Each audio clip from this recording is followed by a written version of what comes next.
शुक्लां ब्रह्मविचारसार परमामाद्यं जगद्व्यापिनीं वीणां पुस्तकधारिणीम् अभयतां जाड्यान्धकारापहां हस्ते स्फाटिकमालिकां विदधतीं पद्मासने संस्थितां वन्दे तां परमेश्वरीं भगवतीं बुद्धिप्रदां शारदाम्। देखिए, रूप लक्षण हमारा अभी चल रहा है, उसमें तर्क संग्रह सर्वस्वम यह ग्रंथ के अनुरूप हम लोग क्या चर्चा किए थे कि प्रत्येक पद का अर्थ क्या है। ठीक है, चक्षु में चक्षु पद का अर्थ क्या है और मात्र पद का पुनः अर्थ क्या है। मात्र पद का अर्थ जो मात्र पदार्थ है वो मात्र पदार्थ का कहाँ अन्वय करना है, चक्षु का कहाँ अन्वय करना है, ये सब हम लोग पुराने वाले जो यहाँ लिख के जो दिखाए थे उसमें सब हो गया है। ठीक है, अब हम लोग जा रहे हैं थोड़ा सा विस्तृत में। और इसके लिए हम अभी कौन सा पीडीएफ यूज किए हैं, तो बाल व्युत्पत्ति करके डॉक्टर विश्वनाथ दिताल गुरु जी ने जो एकदम लघुकाय पुस्तक है। ठीक है, अत्यंत उपयोगी है, जो प्राथमिक स्तर में है। न्याय बाल व्युत्पत्ति है, नामी बाल व्युत्पत्ति है, तो वो बाल व्युत्पत्ति देने वाली है। इसलिए वो ग्रंथ के अनुरूप जो रूप लक्षण लिखा गया है, और यही रूप लक्षण हम जब शुरू में आए थे काशी में, तब काशनी में भी अष्टमी में सभा होती है ना, तो वहाँ प्रथम हम यही बोले थे, समझे। तो प्राथमिक चरण में ये बोलने में सरल भी होता है, किसी को वाक्य तैयार करना हो तब भी इससे संभव है। तो इससे पूर्व में जो हम पढ़ाए हैं तर्क संग्रह सर्वस्वम के अनुसार, तो तर्क संग्रह सर्वस्वम यहाँ तक अपूर्व है, उसके बाद जो आएगा यही आएगा वो। ठीक है, इसलिए इतना तो समझ गए ना, तर्क संग्रह सर्वस्वम में मात्र पद का चक्षुर मात्रेण ग्राह्य इतना करना है। मात्रेण में टा प्रत्यय अर्थ एक किए है, जन्यत्व किए है। ठीक है, और मात्र पद का इतर योग व्यवच्छेद किए हैं। इतर मतलब भेद विशिष्टा, तो इतर पदार्थ एक देश इतरत्व अर्थात भेद में चक्षु का अन्वय किए केन संबंधेन प्रतियोगिता निरूपकत्व संबंधेन। तो चक्षुनिष्ठ प्रतियोगिता निरूपकः भेदः तादृश भेद विशिष्टः अर्थात चक्षुर्भिन्नः कः, चक्षुर्भिन्नं किं पुनः इंद्रियं। ठीक है, इंद्रियं, तो चक्षुर्भिन्न इंद्रिय। फिर योग का अर्थ क्या किए थे, प्रत्यक्ष विषयत्व किए थे, तो चक्षुर्भिन्न इंद्रियजन्य प्रत्यक्ष विषयत्व, ये सब हम चर्चा किए हैं। ठीक है, तो क्या निकला था लक्षण अंतिम में, ठीक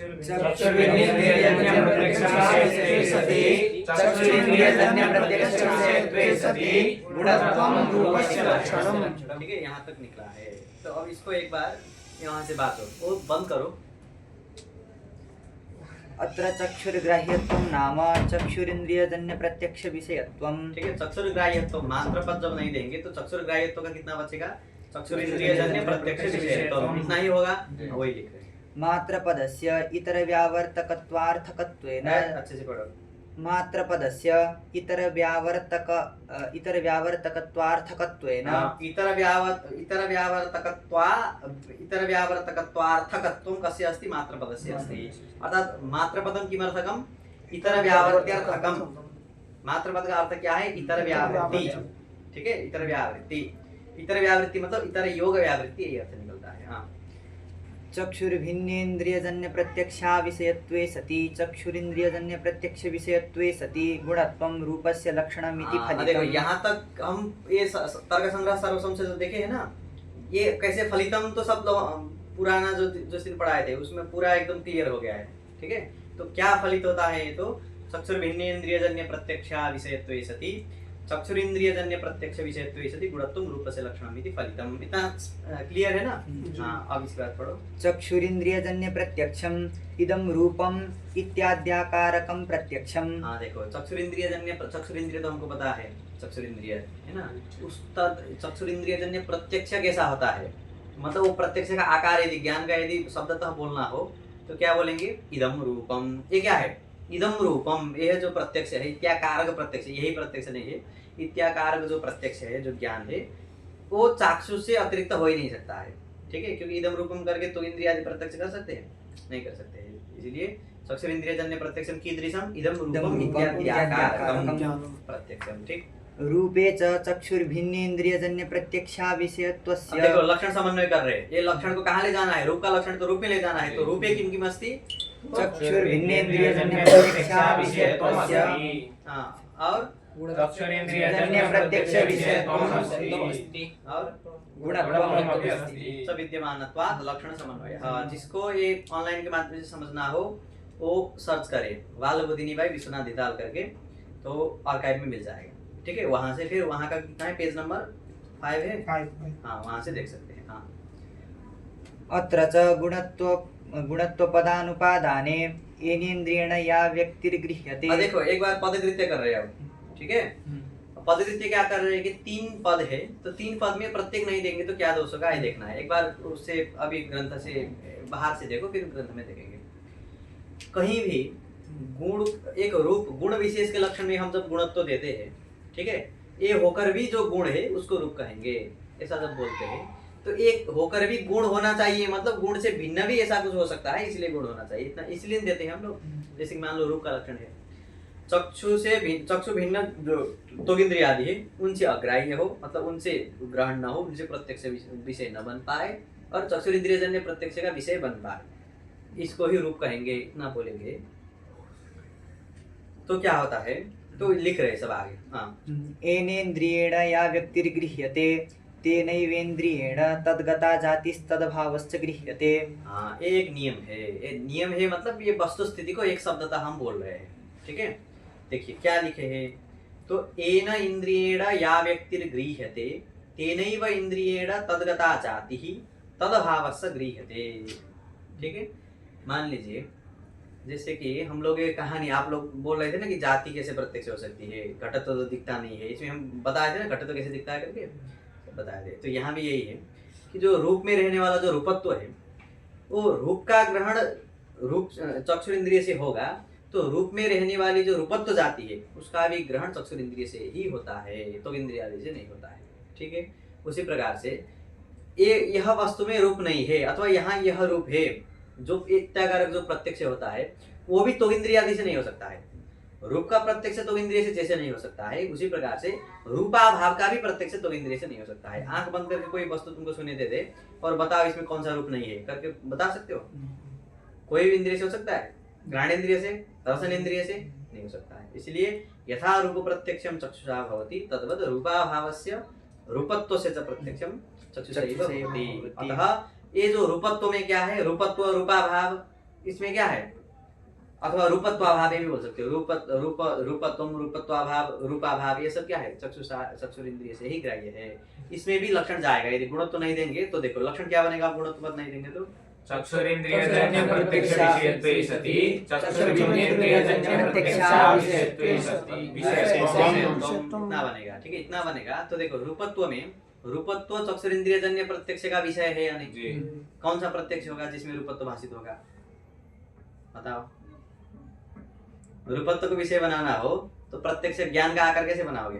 अच्छा, चक्षु संयुक्त ज्ञान का आकार बोल रहे, व्यापार नहीं पूछ रहे। अरे इदम रूपम बोलोगे तो इदम रूपम में रूपत्व विशिष्ट रूप का प्रत्यक्ष होगा या नहीं? क्या सोचना? ठीक है, रूपाभाव का प्रत्यक्ष होता है अत्र रूपाभावः, क्योंकि अभाव तो अधिकरण सापेक्ष होता है ना, तो अत्र नाम वायु रूपाभावः। ठीक है, तो इसमें भी वायु रूपाभाव, अभी तुम लोग को पता नहीं चलेगा कि वायु ही नहीं दिखता है तो वायु में रूपाभाव कैसे दिखता है, ये सब प्रश्न होते हैं। ठीक है, लेकिन अभी इतना समझो जैसे कि शुक्ल घटे नील रूपाभावः। ठीक है, शुक्ल घटे नील रूपाभावः। एक प्रसंग आता है वित्तवाद में कि आकाश में क्या है, चिड़िया, हाँ खागे है करके जो प्रत्यक्ष होता है, एक होता है ना हम लोग को। अभी चिड़िया कहाँ है, आकाश में है, आकाश में दिखता है तो आकाश में चिड़िया विशिष्ट कैसे हो सकता है? ठीक है, ऐसा पक्ष आता है। लेकिन अभी इतना समझो, शुक्ल घटे नील रूपम नास्ति, अर्थात शुक्ल घटे नील रूपाभाव से प्रत्यक्षम भवति। वो जो नील रूपाभाव का प्रत्यक्ष है, वो नील रूपाभाव जो है वो क्या है, चक्षुरिंद्रियजन्य प्रत्यक्ष का विषय है। अभाव का क्या होता है, प्रत्यक्ष होता ही है, तो अभाव चक्षुरिंद्रियजन्य प्रत्यक्ष का विषय भी है। और जो रूपाभाव का प्रत्यक्ष चक्षु से भिन्न तो इंद्रियादि से नहीं हो सकता है। इसलिए रूपाभाव में, रूपत्व में क्या है, चक्षुरिंद्रियजन्य प्रत्यक्ष विषयत्वे सति चक्षुर्भिन्नेन्द्रियजन्य प्रत्यक्षा विषयत्वम अस्ति इत्या रूपलक्षणस्य रूपत्वे रूपाभावे च अतिव्याप्तिः। ठीक है, रूप में तो है ही ये लक्षण, ऐसा वारण नहीं करेंगे रूप में नहीं है, लेकिन रूपातिरिक्त रूपत्व और रूपाभाव में भी रूप का लक्षण चला गया, अलक्ष्य में लक्षण गया तो अतिव्याप्ति। ठीक है, इसलिए क्या बोलना है, गुणत्व पद देना है। जब गुणत्व देंगे तो गुणत्व एतादृश सत्ति गुणत्वम नाम गुणत्ववत्वम इत्यर्थ। गुणत्ववत्वम बोलना और गुणत्वम बोलना एक ही है। तो गुणत्ववत्व नाम गुणत्व कहाँ कहाँ रहता है, गुण में ही रहेगा, ठीक है, रूपादि गुणों में रहेगा। रूपत्व में गुणत्व है नहीं, वहाँ तो क्या है, जातित्व है। रूपत्व जाति है तो जाति में जातित्व है, रूपाभाव में अभावत्व है, गुणत्व नहीं है, इसलिए उनका वारण हो जाएगा, ठीक है। इसीलिए क्या देना है, गुणत्व पद देना है। पढ़ो। इति न्यायेन रूपत्वे चक्षुर्भिन्नेन्द्रिय ऐसे जब बोलते हैं ना, फिर एक बार वो बोल के फिर आगे चल जाते हैं, समझे। इति न्यायेन मतलब अब क्या समझेंगे, एक बार फिर आवृत्ति करना है। अत्र पहले जैसे देखो, प्रथम बार जब तुम पढ़ोगे तब केवल पंक्ति पढ़ोगे, जब दूसरी बार पढ़ोगे तो पंक्ति और पंक्ति अर्थ दोनों को देख के पढ़ोगे। अत्र च गुणत्वपदानुपादाने येनेन्द्रियेण या व्यक्तिर्गृह्यते तेनैवेन्द्रियेण तद्गता जातिस्तदभावश्च गृह्यते इति न्यायेन। ये न्याय मतलब लोक सिद्ध न्याय, अनोक सिद्ध न्याय है, ठीक है। ये न्याय है इसलिए होता नहीं है, होता है इसलिए हम क्या कर दिए, न्याय बना दिए। इति न्यायेन रूपत्वे चक्षुर्भिन्नेन्द्रियजन्य प्रत्यक्षा विषयत्वस्य चक्षुरिन्द्रियजन्य प्रत्यक्ष विषयत्वस्य विषयत्वस्य च विद्यमानत्वात् अतिव्याप्ति अतः गुणत्वपदोपादानम्। स्पष्ट है ना सबको? गणेश भाई इधर देखो, स्पष्ट है या नहीं? हाँ ठीक है। तदुपादाने च रूपत्वे गुणत्वाभावात् न अतिव्याप्तिः। तदुपादाने नाम गुणत्वपदोपादाने, तो गुणत्वपदो जब उपादान करेंगे तो गुणत्वपद का अर्थ क्या होगा, गुणत्व होगा। वो जो गुणत्व रूपाभाव में रूपत्व में है नहीं है, गुणत्व का गुण में है। ठीक है गणपति भाई सुनो इधर, ये गुणत्व नहीं देंगे, चक्षुर्मात्र ग्राह्यम इतना ही बोलेंगे, चक्षुर्मात्र ग्राह्यो गुणः ऐसा नहीं बोलेंगे, ठीक है। चक्षुर्मात्र ग्राह्यम रूपम इतना बोलेंगे तो क्या होगा, चक्षुर्मात्र ग्राह्य क्या क्या है, जैसे कि चक्षुग्राह्य रूप है तो रूप में रहने वाली रूपत्व जाति, ठीक है, रूप में रहने और रूपाभाव, समझे। ये भी क्या है, चक्षुर्मात्र ग्राह्य है। तो चक्षुर्मात्र ग्राह्य क्या क्या हो गए, तीन मिल गए, क्या क्या, रूप रूपाभाव। किसका लक्षण कर रहे हैं अभी, रूप का। तो तीनों में जाएगा ना रूप, चक्षुर्मात्र ग्राह्य तो अतिव्याप्ति होगी, इसलिए क्या देना है, रूप। चक्षुर्मात्र ग्राह्य होते हुए जो गुण है वही क्या है, रूप है। तो ये चक्षुर्मात्र ग्राह्य तो है तीनों, लेकिन इन तीनों में से गुण कौन सा है, रूप, केवल रूप, ठीक है, इसलिए दोष नहीं होगा। चक्षुरिन्द्रियजन्य प्रत्यक्ष विषयत्वे सति गुणत्वम् इत्येवोक्तौ च संख्यादौ अपि चक्षुरिन्द्रियजन्य प्रत्यक्ष विषयत्वस्य गुणत्वस्य च विद्यमानत्वात् अतिव्याप्तिः। अब देखो ये मात्र पद क्यों देना है, घ्राण ग्राह्यो गुणो गन्धः, रसना ग्राह्यो गुणो रसः, सब बोले है ना। तो यहाँ तो मात्र पद कहीं नहीं दिया, यहाँ चक्षुर मात्र ग्राह्य करके मात्र पद क्यों देना है, नहीं देंगे तो क्या होगा, एक बार विचार करेंगे, ठीक है। क्या होगा लक्षण, चक्षुरेन्द्रियजन्य प्रत्यक्ष, ठीक है। क्या होगा, चक्षुर्ग्राह्यो गुणो रूपम, यही होगा। इसका एकदम खोल के बोलेंगे तो चक्षुरिन्द्रियजन्य प्रत्यक्ष विषयत्वे सति गुणत्वम्। चक्षुरिन्द्रियजन्य प्रत्यक्ष का विषय हो और गुण हो, उसी को क्या बोलेंगे, रूप बोलेंगे। इतना ही बनेगा, इतने बोलने में क्या दिक्कत है देखेंगे। अब देखो सबसे पहले क्या देखना है, लक्षण, लक्ष्य में जा रहा है या नहीं, इतना बोलना है। जब जा रहा है ना तभी ये पद क्यों देना है क्योंकि बोल सकते हैं। अब देखो रूप चक्षुरिन्द्रियजन्य प्रत्यक्ष इदम रूपम इत्याकार का प्रत्यक्ष का विषय है या नहीं है, और गुण भी है, तो जा रहा है ना लक्षण, तो अधिक क्यों देना है, ठीक है। लक्षण घटक जो विशेषण होते हैं ना, वो क्या क्या बोले थे हम, लक्षण घटक विशेषण आना अतिव्याप्ति आदि दोष वारे करते हैं ना, अव्याप्ति छोड़ के अतिव्याप्ति, अव्याप्ति आदि दोष वारे करते हैं ना सार्थक्यम, ठीक है। लक्षण घटक जितने भी विशेषण होते हैं, लक्षण घटक विशेषण मतलब जितने भी पद होते हैं ना लक्षण में, कोई भी लक्षण हम बना रहे हैं उनमें कितने पद रखना चाहिए, कैसे कैसे पद रखना चाहिए। तो अतिव्याप्ति आदि दोष पारक है, मतलब ये पद नहीं देंगे तो अतिव्याप्ति होगी। जैसे कि गुणत्व पद नहीं देते तो कहाँ अतिव्याप्ति हो रही थी, हाँ ठीक है। तो इसमें भी ऐसा बोलना है, रूपत्व और रूपाभाव को लेकर लक्षण में अतिव्याप्ति बोलना है, क्योंकि अतिव्याप्ति किसका धर्म है, लक्षण। वाह, लक्षण का धर्म अतिव्याप्ति है। एक दोषत्रय शून्यत्वम आया है ना, दुष्ट लक्षण। क्या है पदकृत्य, कहाँ है पदकृत्य में,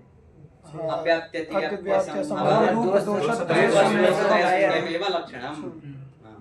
तो ये सब किसके दोष है, तो धर्म मतलब देखो जो हमेशा वृत्ति रहेगा उसी को धर्म बोलेंगे, लेकिन किनके दोष मतलब दूषण, ये जो अतिव्याप्ति अव्याप्ति किनके दूषण है बोलेंगे, तो किनके दूषण है, लक्षण के ही, ठीक है। यदि कोई लक्षण जब हम बोल रहे हैं उसमें अव्याप्ति अतिव्याप्ति आएगी तो वो अव्याप्ति, वो लक्षण क्या होगा, दुष्ट होगा, ठीक है। वो लक्षण संलक्षण नहीं कहा जाएगा।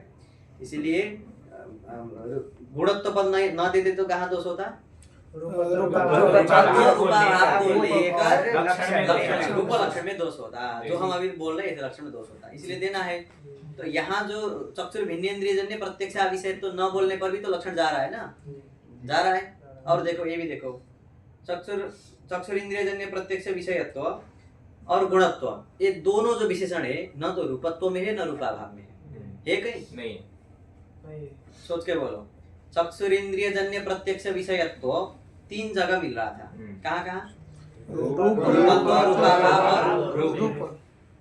ये 2 को वारण करना है, दोनों का वारण तो गुणत्व पद से हो रहा है, तब क्यों देना है करके पक्ष आ गया। ठीक है, उसके लिए बोल रहे हैं कि चक्षुर भिन्नेन्द्रियजन्य प्रत्यक्ष विषयत्व अर्थात मात्र पद लक्षण में नहीं देंगे तो क्या दोष होगा?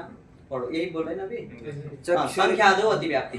देखो तो ऐसे देखो, ऐसे गुण है कोई गुण, एते तो इंद्रिय ग्राह्या तस्पर्शांत शब्दकाः बाह्यैकैकेन्द्रिय ग्राह्या, याद है ना? तो इसमें देखो त्वन्ताथादीन पूर्व भाग पढ़े हो, कहाँ आया है? अमर। तो यहाँ अथा आ गया ना, तो अथा आने के बाद क्या होता है? संबंध विच्छेद करना है। ठीक है, क्या श्लोक बोले हम? एते तो द्विन्द्रिय ग्राह्या हो गया। स्पर्शांत शब्दकाः बाह्यैकैकेन्द्रिय ग्राह्या। अब देखो इसमें कैसे अन्वय करते हैं कि एते तो द्विन्द्रिय ग्राह्या करके एते के द्विन्द्रिय ग्राह्या, तो संयोगादयः द्विन्द्रिय ग्राह्या, ये अर्थ है। ठीक है, एते तो स्पर्शांत करके क्या है? स्पर्शांत रूप रसगंध स्पर्श, ये द्विन्द्रिय ग्राह्य है? नहीं ना है, इसलिए यहाँ अन्वय नहीं करना है। अथ आ गया तो वो पूरा ना उधर अन्वय होगा, आगे अन्वय नहीं होगा। तू अंत अथ आदि न पूर्व भाग, उनके साथ संबंध नहीं होता है। अमर कोश में पढ़े हो ना, इसलिए अथ एते तो द्विन्द्रिय ग्राह्य, अथ स्पर्शांत मतलब अथ अलग है, एते तो द्विन्द्रिय ग्राह्य मतलब प्राक्तन जो है, मतलब संख्या आदि वो द्विन्द्रिय ग्राह्य है। संख्या आदि कितने हैं गिनेंगे, लेकिन ये अथ करके जो आया है ये तो क्या है? बाह्यैकैकेन्द्रिय ग्राह्य है, इनके साथ अन्वय करना है। ठीक है, ये भ्रम न हो इसलिए बताया हम। अब देखो द्विन्द्रिय ग्राह्य गुण कैसे होते हैं, मतलब 2 इंद्रियों से भी ग्रहण हो सकता है। किन किन का? तो देखो रूप रस गंध स्पर्श इतने कदर नहीं होगा, संख्या। ठीक है, और परिमाण का हो सकता है या नहीं? सोचना क्या है, ये लंबा है अथवा छोटा है करके जैसे देख के हो सकता है, उसमें जोड़ने से नहीं होता है। होता है संख्या, परिमाण, है ना, और पृथक्त्व, संयोग, विभाग, परत्व। ठीक है, और परत्व परत्व हो जाएगा। हो जाएगा। कैसे हो? हाँ? नहीं होगा, सोचो ग्रंथकार क्या लिखे इसमें नहीं जाना है। हाँ, फिक्स बोलो। परत्व परत्व 2 तरीके के हैं, एक कालिक है एक दैसिक, दूर है नजदीक है। ठीक है, सुनने से पता चलता है या नहीं? दूर का कैसे? पता नहीं होगा। दूर का मतलब काशी और प्रयाग दोनों को थोड़ी नहीं सुना है। नहीं भी हो जाएगा। पता चलता है। हाँ, ये तो कृत परत्व ऐसे सुनने से पता चलता है या पता नहीं? चल जाएगा। जैसे कि मान लो बीच में यहाँ कुछ है, तो ये थोड़ा सा नजदीक है, ये दूर है, पता नहीं पता चलता चलता है। है। कालिक परत्व परत्व, नहीं होगा। हाँ, ज्येष्ठ और कनिष्ठ देखकर पता चलता है, देखकर पता चल जाएगा। सुनने से। होता है, छूने से भी होता है। जैसे इस दाढ़ी नहीं है, हाँ। किसी का दाढ़ी पकड़, ओह ये हाँ, तो देखो मतलब इतने में फिक्स है ना कि कितने में? संख्या, परिमाण, है ना, पृथक्त्व, संयोग, विभाग, ये 5 जो है ना, ये 5 को बोलते हैं हम सामान्य गुण। ठीक है, क्यों सामान्य है? सामान्य नाम जाती कामन। ठीक है, कामन मतलब पांडे जी वो जो असाधारण प्रत्यय जब पढ़ाते हैं ना तब बोलते हैं। सामान्य मतलब क्या? कामन। तो हो गया जी। हाँ, कहाँ गया? तो क्या बोल रहे थे? तो क्या हो गया? ये जो 5 गुण है ये क्या है? सामान्य गुण है, मतलब इनका द्विन्द्रिय ग्राह्य है, छूने से भी प्रत्यक्ष होता है। संख्या आदि का कितनी संख्या है, यहाँ कितनी संख्या है करके छूने से पता चलता है, तो देखने से पता चल जाता है। इसलिए चक्षुर इंद्रियजन्य प्रत्यक्ष विषय तो जैसे रूप में है उसी प्रकार से संयोग आदि संख्या में भी है। ठीक है, इसलिए चक्षुर इंद्रियजन्य प्रत्यक्ष विषय तो संख्या में है और गुण भी है, गुण भी है वो। इसलिए चक्षुर इंद्रियजन्य प्रत्यक्ष विषयत्वस्य गुणत्वस्य च सत्वात् संख्यादो अतिव्याप्ति रूप लक्षणस्य। ठीक है, इसीलिए क्या देना है? मात्रपद देना है। मात्रपद देना है मतलब क्या अर्थ निकलेगा मात्रपद से? चक्षुर भिन्नेन्द्रियजन्य प्रत्यक्ष विषयत्व। अब देखो संख्या में यथा चक्षुरिंद्रियजन्य प्रत्यक्ष विषयत्वम अस्ति इमौ दो, ये प्रत्यक्ष होता है ना देखने से, इसलिए इमौ दो ये ज्ञान का विषय किसमें है, द्वित्व संख्या में है। इसी प्रकार से चक्षुर भिन्न त्वगिंद्रिय हो गया, चक्षुर भिन्न त्वगिंद्रिय है, चक्षुर भिन्न त्वगिंद्रियजन्य प्रत्यक्ष विषयत्वम अभी तत्र अस्ति। हमको लक्षण में क्या प्रवेश किए है, अविषयत्व लिए है ना, मतलब चक्षुर भिन्नेन्द्रियजन्य प्रत्यक्षा विषयत्व लिए, प्रत्यक्ष का अविषय नहीं है, प्रत्यक्ष का विषय ही है संख्यादि 5।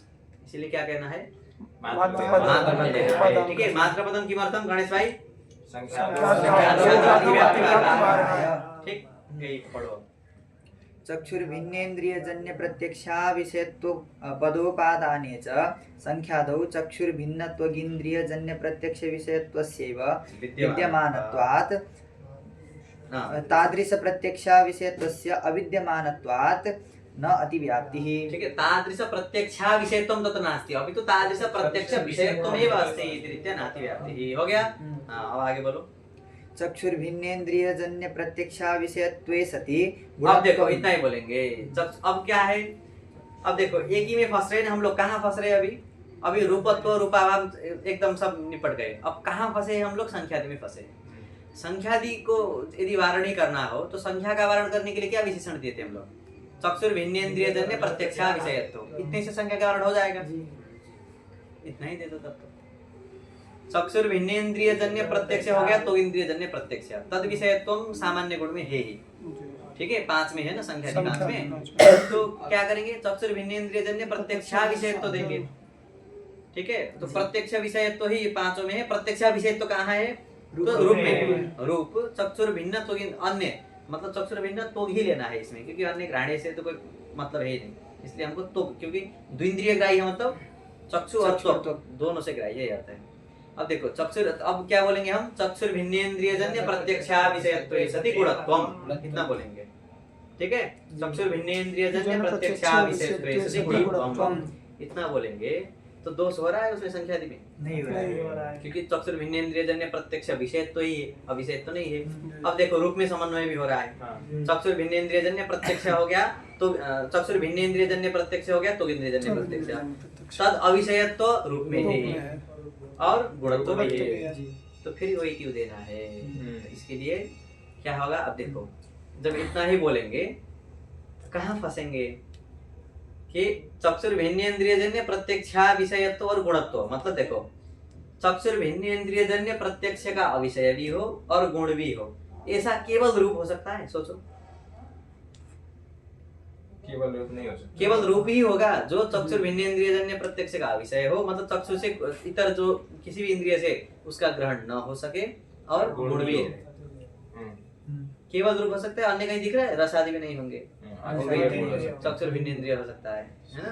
जब परसों हम पूछे तब तो बोले नहीं थे, जब पता चल गया तब बोल रहे हो, क्या हो सकता है, अतीन्द्रिय गुण। अतीन्द्रिय गुण। तो देखो जो गुण कभी दिखते ही नहीं है, तब किसी भी इंद्रिय से जिसका प्रत्यक्ष नहीं हो सकता है, ठीक है। मानो धर्म, धर्म दिखता है नहीं, कौन धार्मिक है करके अनुमान कर सकते हैं, यज्ञ अनुष्ठान कर रहा है तो धार्मिक, लेकिन धर्म दिखता है, धर्म आत्मवृत्ति गुण है, धर्म नहीं दिखता है। और गुरुत्व, ग्रेविटी दिखता है नहीं, सेब गिरा इसलिए हम अनुमान कर रहे हैं, सेब ही ना दिखता है, वो नहीं ना दिखता है। इसीलिए ये धर्म, अधर्म, अतीन्द्रिय, ये जितने भी गुण है ना ये अतीन्द्रिय, ठीक है। गुरुत्वादृष्ट भाव है। और संस्कार, किसके अंदर संस्कार है दिखता है, हाँ, बाहर वाला संस्कार नहीं, षोडश संस्कार तो दिखता होगा क्रिया रूप होने का, लेकिन संस्कार मतलब जैसे कि अनुभव हो गया, अनुभव से संस्कार, संस्कार से फिर बाद में उद्बुद्ध होने से स्मरण होता है ना, वो वाला संस्कार भी नहीं दिखता है। अब देखो इनमें भी लक्षण जाएगा, कैसे, ये भी चक्षु भिन्न, मतलब किसी भी इंद्रिय से प्रत्यक्ष का विषय नहीं हो सकते, मतलब कभी भी इनको देख ही नहीं सकते हम। तो जहाँ प्रत्यक्ष का, जहाँ प्रत्यक्षा विषयत्व है, ठीक है, जहाँ प्रत्यक्षा विषयत्व है, मतलब प्रत्यक्ष विषयत्वाभाव है, वहाँ चक्षुर्भिन्नेन्द्रियजन्य प्रत्यक्ष विषयत्वाभाव रहेगा या नहीं रहेगा। सामान्य धर्म है ना, मतलब प्रत्यक्ष विषयत्वाभाव एक सामान्य धर्म है, किसकी अपेक्षा, चक्षुर्भिन्नेन्द्रियजन्य प्रत्यक्ष विषयत्व की अपेक्षा। तो जहाँ जो मनुष्य है, ठीक है, जहाँ मनुष्यत्व रहेगा वहाँ ब्राह्मणत्व इत्यादि कुछ इतर रहेंगे ही। देखो अब जहाँ ब्राह्मणत्व है वहाँ मनुष्यत्व है या नहीं, रहता ही है ना, यही है यहाँ भी। यहाँ क्या है कि प्रत्यक्ष विषयत्वाभाव जहाँ सिद्ध हो गया, ठीक है, प्रत्यक्ष विषयत्व अभाव जहाँ है वहाँ वो व्यापक है, तो व्यापक है तो वो तो है रहेगा ही। ठीक है, प्रत्यक्ष विषयत्व अभाव रहने पर वो जो व्यापकीभूत जो चक्षुर भिन्नेन्द्रियजन्य प्रत्यक्ष विषयत्व है वो भी तो रहेगा ही। इसलिए क्या होगा, चक्षुर भिन्नेन्द्रियजन्य प्रत्यक्ष हो गया, रूप प्रत्यक्ष, रस प्रत्यक्ष, पांच प्रत्यक्ष, संख्या प्रत्यक्ष, सब प्रत्यक्ष हो गए। ठीक है, लेकिन कभी भी गुरुत्व प्रत्यक्ष हो सकता है, नहीं हो सकता है। इसलिए तत्प्रत्यक्ष का विषय तो चक्षु रूप आदि में जाएगा, अविषय तो कहाँ आएगा, गुरुत्व में आएगा, अदृष्ट में आएगा, भावना में आएगा, और वहाँ गुरुत्व भी है। इसलिए रूप का लक्षण कहाँ गया फिर, गुरुत्व आदि में। इसलिए क्या कहना है, केवल चक्षुर भिन्नेन्द्रियजन्य प्रत्यक्ष विषय तो कहने से नहीं चलेगा, चक्षुर इंद्रियजन्य प्रत्यक्ष विषय तो भी कहना है। अब देखो, चक्षुर इंद्रियजन्य प्रत्यक्ष विषय तो वहाँ है नहीं, क्यों, क्योंकि प्रत्यक्ष विषय तो ही नहीं है। जिसका प्रत्यक्ष ही नहीं हो सकता है उसको चक्षुर इंद्रिय से प्रत्यक्ष हो सकेगा, नहीं होगा। इसीलिए चक्षुर इंद्रियजन्य प्रत्यक्ष विषयत्व देने पर कहाँ जाएगा ये लक्षण, केवल रूप में जाएगा।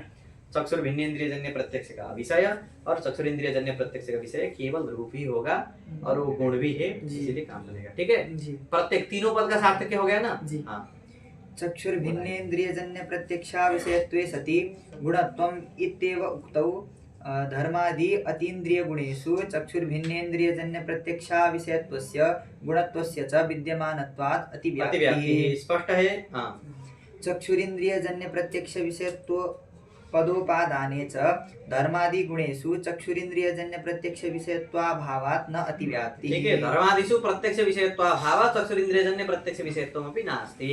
ठीक है, यत्र प्रत्यक्ष विषयत्वमेव नास्ति तत्र यत्किंचित् इन्द्रियजन्य प्रत्यक्ष विषयत्वमपि न संभवति। हो गया। हाँ, अब इतना तो हम पढ़ चुके हैं, इससे आगे देखो। ननु प्रभाघट संयोगे चक्षुर्भिन्नेन्द्रियजन्य प्रत्यक्षा विषयत्वस्य चक्षुरिन्द्रियजन्य प्रत्यक्ष विषयत्वस्य गुणत्वस्य च विद्यमानत्वात् अतिव्याप्तिः। फिर अतिव्याप्ति दे रहे हैं। ठीक है, तीनों है पद, अभी तीन पद क्या क्या है, चक्षुरिन्द्रियजन्य प्रत्यक्ष विषयत्व, चक्षुर्भिन्नेन्द्रियजन्य प्रत्यक्ष विषयत्व और गुणत्व। तीनों पद देने पर भी दोष होगा। कहाँ, तो प्रभाघट संयोग, मतलब जैसे कि अभी ये लाइट और जो भित्ति में प्रभा भित्ति संयोग, प्रभा घट में कुछ भी बोल सकते हैं। संयोग मतलब ये जो द्रव्यों का संयोग जो होता है ना, वो तो चक्षुर इंद्रिय से, मतलब तो इंद्रिय से प्रत्यक्ष हो सकता है। इसीलिए संयोग क्या था, मतलब चक्षुर भिन्नेन्द्रियजन्य प्रत्यक्ष का विषय यही था, अविषय नहीं था, इसलिए दोष नहीं होता था। ऐसा संयोग दिए जो संयोग केवल चक्षुर इंद्रिय से ग्रहण होता है। ठीक है, कैसा संयोग है, जो केवल चक्षुर इंद्रिय से।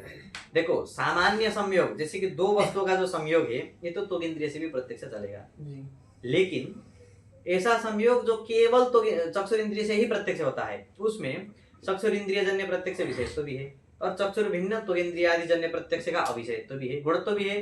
तो कौन सा है ऐसा संयोग, तो प्रभाघट संयोग, लाइट का और वस्तु का संयोग। कहाँ, जैसे कि यहाँ लाइट कुछ पड़ रहा है ना, छूने से पता चलता है, यहाँ लाइट है नहीं करके आंख बंद करके टच करेंगे तो पता चलेगा, देखना ही पड़ेगा। इसलिए वहाँ अतिव्याप्ति। ठीक है, किसका अतिव्याप्ति, रूप लक्षण से कुत्र अतिव्याप्ति, अतिव्याप्ति। आगे से ननु प्रभाघट संयोगे चक्षुर्भिन्नेन्द्रियजन्य प्रत्यक्षा विषयत्वस्य चक्षुरिन्द्रियजन्य प्रत्यक्ष विषयत्वस्य च विषयत्वस्य गुणत्वस्य च विद्यमानत्वात् अतिव्याप्तिः इति चेत् न। ठीक, गुणपदेन विशेष गुणस्य विवक्षितत्वात्। देखो, अब हम लोग पढ़ चुके हैं ना, गुण कितने प्रकार के, एक सामान्य गुण है, एक विशेष गुण है। ठीक है, दो विभाग किए हैं गुण का। तो सामान्य और विशेष जो विभाग किए हैं, इसमें सामान्य विशेष जो विभाग है इसमें क्या है, देखो कि विशेष गुण क्या क्या है, पहले श्लोक क्या है तुम लोग, रूपम गंधो रसस्पर्श स्नेह सांसिद्धिको द्रव इत्यादि भावना तस्य शब्दो वैशेषिका गुणा। हाँ, बोलो, प्रत्येक क्या है, रूप रस गंध स्पर्श और रूप इत्यादि भाव, बुद्धि सुख दुख, बुद्धि सुख दुख इच्छा द्वेष प्रयत्न, स्नेह और सांसिद्धिक द्रवत्व और हो गया, और शब्द छूट गया। इतने क्या है, तो टोटल कितने हैं, 16 है। 16 है। हाँ, 16 वैसे है या नहीं, ऐसे बोले हम तो। बुद्धियादि षट का मतलब बुद्धियादि 6, स्पर्शांत मतलब 4, 6 4 10 और शब्द 1 हो गया। और रूप गंध रस स्पर्श, अरे महाराज, स्पर्शांत मतलब क्या क्या है, अरे गिनो, क्या देख रहे हो? रूप रसगंध 11 हो गए। हाँ, और सांसिधिक द्रवत्व स्नेह। 13 13 हाँ, और अदृष्टाख्य भावना। दुष्टो भावना। हाँ, 13 14 15 16 बताए। हो गया। हाँ ठीक है, तो ऐसे ही नहीं बोलना है, समझ के ना बोलेंगे। देखो, तो 16 हो गए, तो 16 विशेष गुण है। ठीक है, अब हम क्या बोलेंगे यहाँ, तो गुणत्व पद के जगह क्या बोलेंगे, अब विशेष गुणत्व इतना बोलेंगे। तो लक्षण क्या होगा, ये 2 हो गए, चक्षुरिंद्रिय विषयत्व। ठीक है, विषयत्व सति विशेष गुणत्वम, ये लक्षण बोलेंगे। ठीक है, तो विशेष गुणत्व ये पद देने से किसका वारण हो जाएगा? संयोग का। कौन सा संयोग? प्रभा घट संयोग का वारण हो जाएगा। कैसे? देखो, प्रभा और घट का जो संयोग है, ये तो संयोगी गुण है ना। संयोग सामान्य गुण है या विशेष गुण? सामान्य गुण होने के कारण इसमें क्या है, विशेष गुणत्व तो है नहीं, तो दोष नहीं रहेगा। तो विशेष गुणत्व रूपे तो अस्ति, अतः 2 विशेषण भी है और विशेष गुणत्व भी रूप में है, इसलिए समन्वय हो गया। हाँ, गुणपदेन विशेष गुणस्य विवक्षितत्वात् संयोगस्य च सामान्य गुणत्वात् न तत्र अतिव्याप्तिः। ठीक, संयोगस्य च सामान्य गुणत्वात् विशेष गुणत्वाभावात् नाति व्याप्तिः। हाँ, न च गुणपदेन विशेष गुणस्य विवक्षितत्वात् संख्यादो अतिव्याप्तिविरहात् संख्यादो अतिव्याप्ति निवारणाय प्रविष्टस्य चक्षुर्भिन्नेन्द्रियजन्य प्रत्यक्षाविषयत्वपदस्य मात्रपदस्य वैयर्थ्यम् इति वाच्यम्। अब देखो, अब क्या हो गया। अब देखो, हम लोग किसमें दोष हो रहा था और मात्र पद दिए थे? संख्यादि, संख्या में मत बोलो, संख्यादि सामान्य गुण में। ठीक है, संख्यादि सामान्य गुणों में क्या कहते, हमारे यहाँ 5 थे। संख्या, संयोग, क्रम से बोलो। परत्व अपरत्व सामान्य गुण है। परत्व अपरत्व तो केवल मूर्त द्रव्य में ही रहते हैं, वो सामान्य गुण नहीं है। क्या है? संख्या, विभाग, संयोग, परिमाण, संख्या, परिमाण, परिमाण। परिमाण को छोड़ रहे हो। संख्या, परिमाण, संख्या, परिमाण, संयोग। ये जो 5 जो सामान्य गुण थे, इनमें चक्षुरिंद्रिय जन्य प्रत्यक्ष विषयत्व भी रह रहा था और गुणत्व भी रह रहा था, इसीलिए हम मात्र पद दिए थे। देखो, ये जो 5 कैसे है, सामान्य गुण है। अब आपको सामान्य गुण को ही हटाना हो तो मात्र पद क्यों देना है? हम क्या दिए अभी? विशेष पद दिए। तो देखो, अब क्या लक्षण करेंगे, चक्षुरिंद्रिय जन्य प्रत्यक्ष विषयत्व ये सति विशेष गुणत्वम, इतना बोल देने पर देखो, चक्षुरिंद्रिय जन्य प्रत्यक्ष विषयत्व भले ही रूप ये सब में हो, विशेष गुणत्व है संज्ञादि में, वारण हो ही गया, तो फिर मात्र पद क्यों देना? अब क्या हो गया, मात्र पद व्यर्थ हो गया। यही बोल रहे, पढ़ो। संख्यादो अतिव्याप्ति निवारणाय प्रविष्टस्य चक्षुर्भिन्नेन्द्रियजन्य प्रत्यक्षाविषयत्वपदस्य मात्रपदस्य, अर्थात ये पद क्या है, मतलब मात्र पदार्थ है ना। तो ये पदस्य मात्रपदस्य लक्षण घटक मात्रपदस्य वैयर्थ्यम् इति वाच्यम् इति न च वाच्यम्।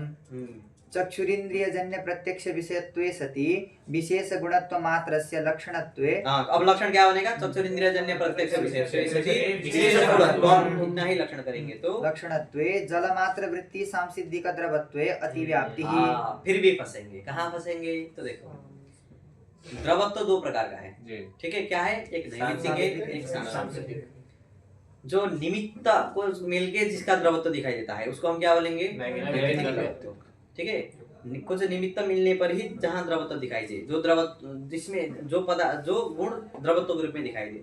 जैसे कि देखो, घृत में जब तक निमित्त वन्ही मतलब अग्नि संयोग नहीं होगा तब तक उसमें द्रवत्व दिखेगा नहीं, उसमें रहने वाला द्रवत्व दिखेगा नहीं दिखता। इसलिए नैमित्तिक द्रवत्व मतलब निमित्त कुछ न कुछ उसके लिए अपेक्षित होता है। सामान्यतः बोलेंगे तो अग्नि संयोग। ठीक है, अग्नि संयोग से क्या होता है, उसमें द्रवत्व दिखता है, इसलिए ये क्या हो गए नैमित्तिक। ये कहाँ कहाँ रहता है? सुवर्ण, घृत इत्यादि में रहता है। ठीक है, और एक ऐसा ये द्रवत्व है जिसको हम सांसिधिक द्रवत्व बोलते हैं। सांसिधिक मतलब वो स्वतः सिद्ध है, उसको हमेशा वही स्वरूप में रहता है, द्रव ही स्वरूप में रहता है, उसको बोलेंगे सांसिधिक द्रवत्व। ठीक है, जैसे कि किस में रहता है? जल में। ठीक है, जल में, इसीलिए जो जल में जो कर मतलब उसको क्या बोलते हैं, क्या बोलते हैं रुद्रांश, जो वृष्टि के समय जो गिरता है ना, हाँ, असीना कोला, ओला। और देखो उसमें क्या होता है, उसमें जो काठिन्य जैसे कि वो कठोर लगता है ना, वो भ्रम ही बोलना होता है। ठीक है, क्योंकि उसका स्वभाव क्या है, तो सांसिधिक द्रवत्व है ना, उसमें रहने वाला जो द्रवत्व है, इसलिए उसमें सांसिधिक द्रवत्व रहता है। काठिन्यादि चितावेव बोले है ना, इसलिए वो कठिन कहाँ, कठिन कौन होता है? पृथ्वी ही कठिन होता है। लोहा कैसे कठिन होता है? पृथ्वी के संयोग से वो कठिन होता है। वस्तुतः उसमें भी काठिन्य नहीं है, ठीक है। शुद्ध तेज में भी काठिन्य नहीं रहेगा, समझे? हाँ, इसलिए सांसिधिक द्रवत्व है। देखो वो जो सांसिधिक द्रवत्व है उसमें ये जा रहा है। अब चक्षुरिंद्रिय जन्य प्रत्यक्ष विषय है या नहीं? दिख सकते हैं ना, देख सकते हैं नहीं? सांसिधिक द्रवत्व को देख सकते हैं। तो चक्षुरिंद्रिय जन्य प्रत्यक्ष विषय तो भी है और विशेष गुण भी है। स्नेह सांसिधिक द्रवः बोले है ना, सांसिधिक द्रवः विशेष गुण भी है, इसलिए रूप लक्षण से पुनः सांसिधिक द्रवत्व अतिव्याप्ति। सांसिधिक द्रवत्वे अतिव्याप्तिः तत्र चक्षुरिन्द्रियजन्य प्रत्यक्ष विषयत्वस्य विशेष गुणत्वस्य च विद्यमानत्वात्। ठीक। अतः न चक्षुर्भिन्नेन्द्रियजन्य प्रत्यक्षा विषयत्वपदस्य। अब देखो हम क्या बोले, न व्यर्थत्वम। देखो लक्षण घटक विशेषणानाम अव्याप्त्यादि दोषवारकत्वेन सार्थक्यम उच्यते। ये व्यर्थ है करके क्यों नहीं बोल सकते अब? क्योंकि ये अव्याप्त्यादि दोषवारक है। कौन सा दोषवारक है? तो अतिव्याप्ति दोष वारण कर रहा है मात्र पद, ठीक है। जब मात्र पद निवेश नहीं करेंगे तब अतिव्याप्ति दोष हो रही है ना। कहाँ? रूप लक्षण से सांसिधिक द्रवत्वे अतिव्याप्ति अस्ति। अतः मात्र पदम अव्यावर्तकम नास्ति, नाम अतिव्याप्त्यादि दोषावारकम नास्ति। अभी तो अतिव्याप्ति दोषवारकम एव अस्ति। अतः लक्षण घटकम अस्ति चेत् तत् सार्थकम एव, ठीक। इसलिए क्या देना है? मात्र पद भी देना है। अब देखो जब मात्र पद देंगे तो सांसिधिक द्रवत्व छूने से पता चलता है या नहीं? चलता है ना। इसलिए क्या है वहाँ? चक्षुर्भिन्नेन्द्रिय प्रत्यक्ष विषयत्व ही है, अविषयत्व नहीं है, इसलिए वहाँ भी लक्षण नहीं जाएगा। अब क्या बनेगा लक्षण? पूरा लक्षण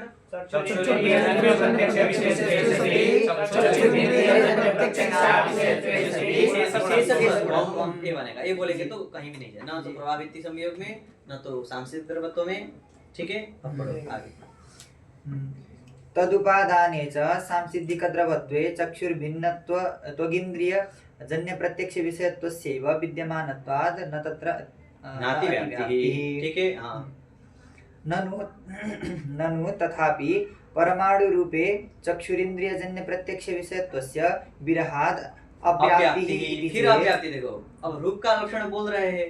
रूप मतलब यावत रूप का लक्षण होना चाहिए ना। रूप तो कहाँ रहता है? घट आदि में जैसे रहते हैं उसी प्रकार से पृथ्वी जल तेज के परमाणु में भी रूप रहता है।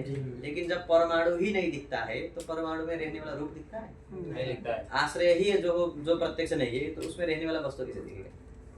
ठीक है जी। तो देखो ये भी है कि आश्रय भी प्रत्यक्ष नहीं है, इसमें भी थोड़ा परिष्कार करके बोलना पड़ता है।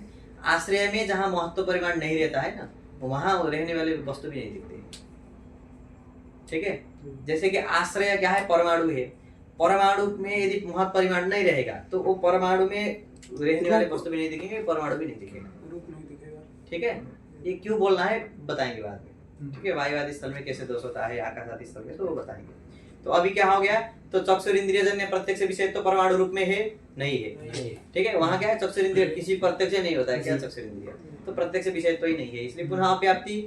तो आप क्या बोलेंगे? अत्र उच्यते चक्षुर्भिन्नेन्द्रियजन्य प्रत्यक्षा विषय चक्षुरिन्द्रियजन्य प्रत्यक्ष विषय जाति मत्वे सति गुणत्वं रूपस्य लक्षणं। ये बोलो लक्षण एक बार।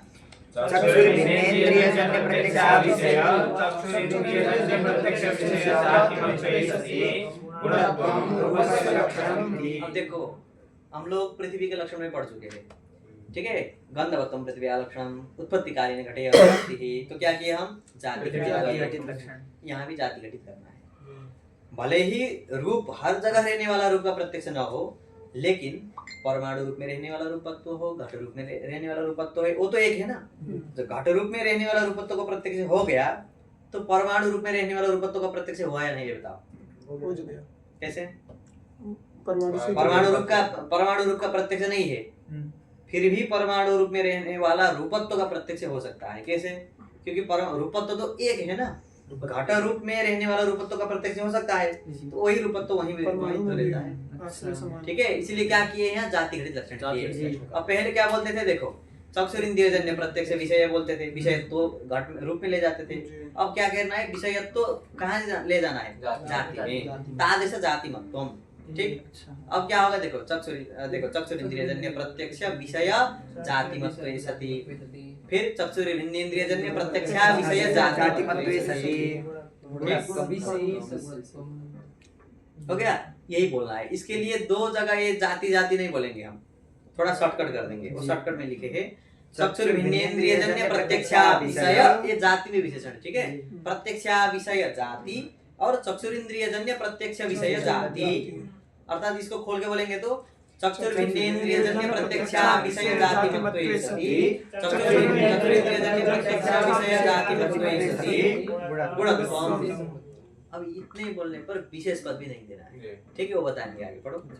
अत्र च चक्षुर्भिन्नेन्द्रियजन्य प्रत्यक्षा विषया अथ च चक्षुरिंद्रियजन्य प्रत्यक्ष विषया जाति, अर्थात कौन सी? रूपत्व जाति ही, ठीक है। वो क्या है? चक्षुरिंद्रियजन्य प्रत्यक्ष विषय जाति भी है और चक्षुर्भिन्नेन्द्रियजन्य प्रत्यक्षा विषय जाति भी है, रूपत्व जाति। तादृश रूपत्व जाति मत्वे सति, हाँ बोलो। तादृश जातिमत्वस्य परमाणु रूपेपि विद्यमानत्वात् लक्षण समन्वयः। जैसे कि वो पृथ्वी तो क्या है? उत्पत्ति कालीन पृथ्वी में भी है करके लक्षण समन्वय किए थे ना, गंध समानाधिकरण द्रव्यत्व पर जातिमत्वम्। उसी प्रकार से यहाँ भी रूपत्व जातिमत्वम् तो परमाणु रूपेऽपि अस्ति, ठीक है, इसलिए नाभ्याति।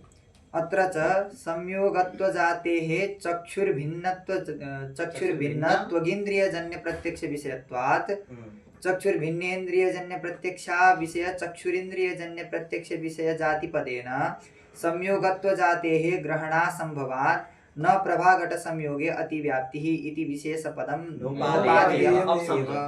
अब विशेष पद नहीं दिए तो संयोग का वारण तो हो जाएगा, तो विशेष पद फिर प्रभावित संयोग में कैसे वारण करेंगे? इसी के लिए विशेष पद दिए थे। तो बोल रहे जब जाति किए संयोग बोलते थे तो एक संयोग अलग होता था, प्रभाघट संयोग अलग होता था। अन्य सामान्य जो द्रव्य का संयोग है वो तो स्पर्श से भी प्रत्यक्ष हो जाता था, मतलब स्पर्श से बोलने मतलब स्पर्श त्वगिंद्रिय से भी प्रत्यक्ष हो सकता था। लेकिन प्रभाघट संयोग में हम ऐसा नहीं बोल सकते थे। अब समझो, प्रभाघट संयोग में रहने वाला संयोगत्व और ये जो द्रव्यों के बीच में होने वाला जो संयोग है उसमें रहने वाला संयोगत्व एक ही है ना? एक है, अलग अलग है? एक ही है। जाति है तो अलग है नहीं, नित्य है, एक है, जाति है। तो ये जो संयोगत्व जाति को देखो, चक्षुरिंद्रियजन्य प्रत्यक्ष विषय जाति, संयोगत्व जाति है, संयोगत्व जाति चक्षुरिंद्रियजन्य प्रत्यक्ष का विषय है नहीं है। लेकिन चक्षुर्भिन्नेन्द्रियजन्य प्रत्यक्ष का विषय है अथवा अविषय है संयोगत्व जाति? विषय चक्षुर्भिन्न त्वगिंद्रिय से संयोग का प्रत्यक्ष होता है, मतलब ये नहीं इंद्रिय ये न्याय से संयोगत्व का भी प्रत्यक्ष होता है। अब देखो, चक्षुर्भिन्नेन्द्रिय त्वगिंद्रिय तज्जन्य प्रत्यक्ष का विषयत्व ही किसमें है? संयोगत्व जाति में है, अविषयत्व नहीं है, ठीक है। प्रत्यक्षा विषय जाति ही, न तो संयोगत्व जाति ही।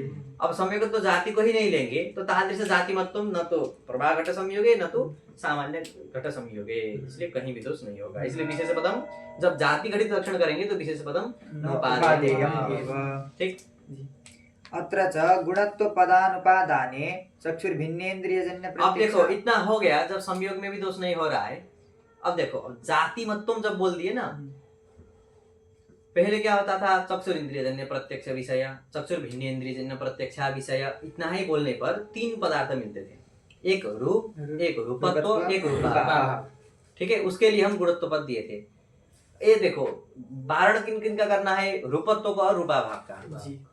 इनका वारण करना हो तो जाति मत तो इतना ही पर्याप्त है, क्योंकि न तो रूपत्व में कोई जाति रहती है, रूपत्व स्वयं जाति है, लेकिन रूपत्व में जाति रहती है नहीं रहती है, ठीक है। क्या है मनोज इसमें बाधक? ये रूपत्व में जाति क्यों नहीं रहती है?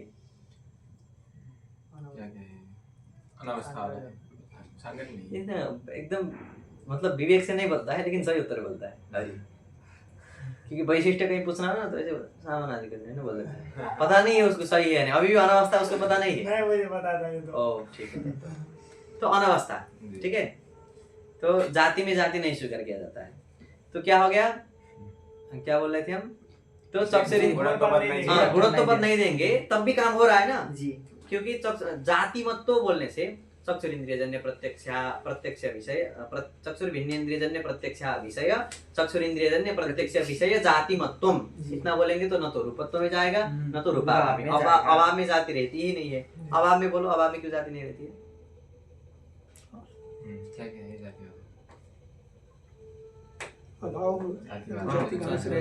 कहाँ से रहती है, क्यों नहीं रहती है ना बोलना चाहिए। अच्छा जाति तो उसमें है, द्रव्य एकाकिनी गुण का प्रतिज्ञा ही प्रतिज्ञातम न साधयेत, बौद्ध वाला। हमारा वाला बोलना हो तो लक्षण प्रमाणाभ्याम वस्तुसिद्धि प्रतिज्ञा मात्रेण। तो असंबंध करके एक है, ठीक है, असंबंध, क्योंकि वहाँ समवाय संबंध है उसमें नहीं है ना, प्रतियोगी अनुयोगी अन्यतर संबंध है ना, प्रतियोगी करे समवाय भातः, इसको बोलेंगे असंबंध। ठीक है, अभी मुक्तावली में पढ़ोगे, अभी जरूरत नहीं है, लेकिन तुम लोग पढ़ चुके हो इसलिए केवल परीक्षण ही कर रहे हैं। तो अब न तो अभाव में जाती है न तो जाति में जाती है, इसलिए जाति मत तो बोलने से भी पर्याप्त है, तो फिर क्यों बोलना है, तो इसके लिए बोल रहे, फिर भी दोष होगा। पढ़ो। अत्र च गुणत्व पदानुपादाने हाँ। चक्षुर्भिन्नेन्द्रियजन्य प्रत्यक्षा विषया अथ च चक्षुरिन्द्रियजन्य प्रत्यक्ष विषया जाति ही सुवर्णत्व जाति ही। ठीक है, कौन सी जाति मिलेगी अब? सुवर्ण। तो तुमको अंगूठी दिया जाए, नहीं देंगे अंगूठी तो देखने के लिए, एक किसका? सोने का, और एक चांदी। ठीक है, एक किसका? रजत वाला। तो केवल मतलब देखो, छूने से पता चलता है ये सोना है या चांदी है? पता चलता, क्या देखना ही पड़ता है। तो वो जो सुवर्णत्व रजतत्व जो जाति है ना, वो चक्षुरिंद्रिय मात्र ग्राह्य है ना, चक्षुर भिन्न त्वगिंद्रियादि से भी उसका ग्रहण नहीं हो सकता है, और चक्षुर मात्र ग्राह्य है। तो देखो इसमें लक्षण जा रहा है कैसे, चक्षुरिंद्रियजन्य प्रत्यक्ष विषया जाति ही प्रत्यक्ष जाति ही सुवर्णत्व जाति, चक्षुर भिन्नेन्द्रियजन्य प्रत्यक्षा विषय जाति ही सुवर्णत्व जाति, तादृश जाति मतुम सुवर्णे। गुण का लक्षण कर रहे थे, कहाँ गया? मतलब तेज में गया, द्रव्य में गया। और द्रव्य में जाएगा तो वारण करने के लिए क्या बोलेंगे? गुणत्व देंगे। और गुणत्वम एतादृश जाति मत्तो स्थिति गुणत्वम बोलेंगे, तो गुणत्व है सुवर्ण में नहीं, वो कहाँ आएगा? केवल रूप में ही आएगा। ठीक है, इसलिए इतना बोलना है।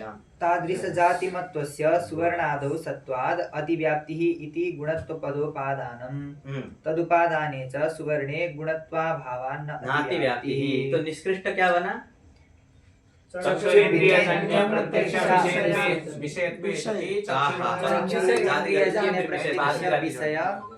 तो विषयत्व क्यों बोले बाद में जोड़ना है? विषय चक्षुरिंद्रियजन्य प्रत्यक्ष विषय चक्षुर्भिन्नेन्द्रियजन्य प्रत्यक्ष गणेश भाई लिखा हुआ है, पढ़ो कम से कम। तो अथ के बाद जो लिखा वही बोल रहे हैं लोग। पीडीएफ भी नहीं है, खुल नहीं रहा है। हाँ बोलो एक बार, बोलते बोलते आ जाएगा। वशिष्ठ गुरु जी ऐसे ही रटाते थे, बाद में जाके देखना ही नहीं पड़ता था, पाठ में बैठते बैठते सब तैयार हो जाता था। बोलो। चक्षुरिंद्रियजन्य प्रत्यक्ष विषय चक्षुरिंद्रियजन्य प्रत्यक्ष ये रूप का लक्षण है। निष्कृष्ट जो बोल रहे हैं ना हम, अभी तक का निष्कृष्ट है, इसके बाद भी परिष्कार बहुत सारे हो सकते हैं। ठीक है, इसको ही एकदम अंतिम यही करके भी समझना नहीं है। परिष्कार मतलब अंदर चलता रहता है। हो गया जी? ठीक है, इतना ही।